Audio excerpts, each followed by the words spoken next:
Hey winners, we're all about discipling one another to reach and raise the next generation to live out God's truth. Thank you for tuning in to this week's episode with Brother Rick and Brother Andrew. This week we want to talk just a little bit about the kind of groups we have at Christ Place, and I want to talk to you just a little bit about the why.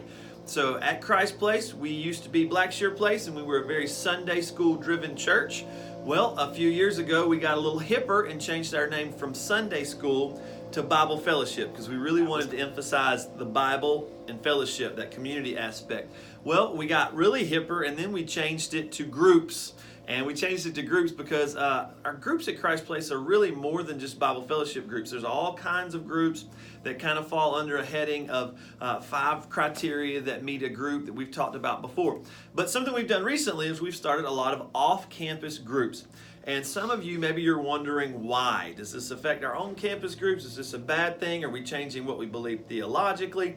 Why are we doing this? And the answer to the theological question is absolutely not. If anything, what we're trying to do is be more effective than ever of taking Christ to every place. If you remember back last January, Pastor Jeff was so clear about when we're Christ Place, everywhere we go, we're taking Christ to that place. And one thing that we realized in the groups ministry is that in order for us to take Christ to every place, it would be much more effective if we started groups in the neighborhoods that we lived in.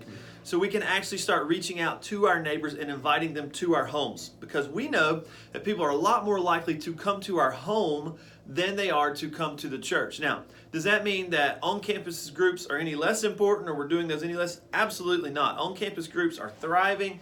Many of them are growing. We've started a number of new on-campus groups this year. And one thing that on-campus groups do so well, especially for young families, is provide programming for their preschoolers, for their children, for their middle schoolers, so that the parents can go to a group themselves. Because I know I do a home group every Sunday night, and those home groups can be somewhat stressful with all the children running around and all the community.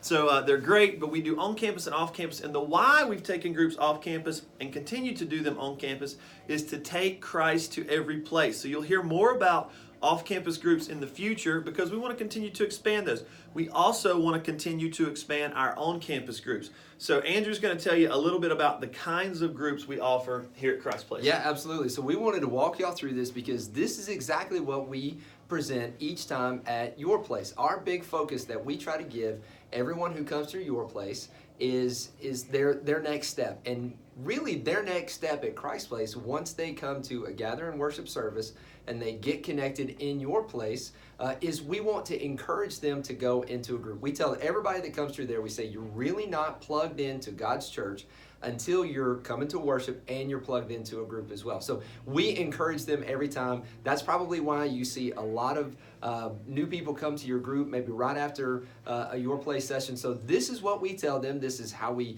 just have simplified everything down. This is what we do to make it very, very clear to them. So we want to walk you through that. So we have 2 categories of groups here at Christ Place. We have on campus and we have off campus. All right, so they always guess on campus and off campus, and it's very good. So what we do is we walk through what does an on-campus group look like at Christ Place. And you're probably thinking it's a group that meets on campus, which you're absolutely right. You guys are sharp. So sharp. So we have Bible Fellowship, and these are the groups that meet on a Sunday morning, predominantly on Sunday morning. We have support groups that always meet on Monday nights. And then we have Wednesday night groups as well for adults. We have 5 groups that meet on a Wednesday night, and we are really encouraging people to get plugged into those. And we see a lot of people that come on Wednesday night that can't come on a Sunday because people work different types of jobs. Sometimes they're not a typical Monday through Friday 9-to-5 job. So that's really what we encourage them to do, and we give them a lot of opportunities. Then we have off-campus groups. We have discipleship groups, or we have coined these to be D groups in the past. Those are still going strong. There's still a lot of opportunity to get plugged into those. But then we have this new group that we've started, which are home groups. And these are excellent groups because, like Rick said, we are reaching brand new families that wouldn't ordinarily come to the church, but they'll come to a Bible study in a home before they would ever come to a big church. So this has been a great opportunity to reach brand new families. We're averaging over 100 every week now in home groups, and so it's something that has grown a lot. And we hadn't said a lot about it because we wanted to test some of these home groups and see how they worked out. But you're going to hear more about it probably in the early 2020. Absolutely. And then the last thing we have is we have a lot of ladies Bible study groups that meet in homes. These are community groups. They have a start and an end date.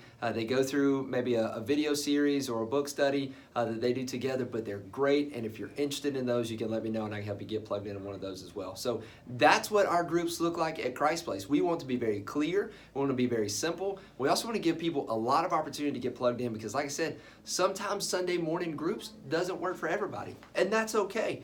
But we give opportunities for home groups, Wednesday night, and other opportunities as well. Yeah, and the thing is, we want people to be in at least one group. So you're saying, well, should I go to Wednesday night? Should I go to...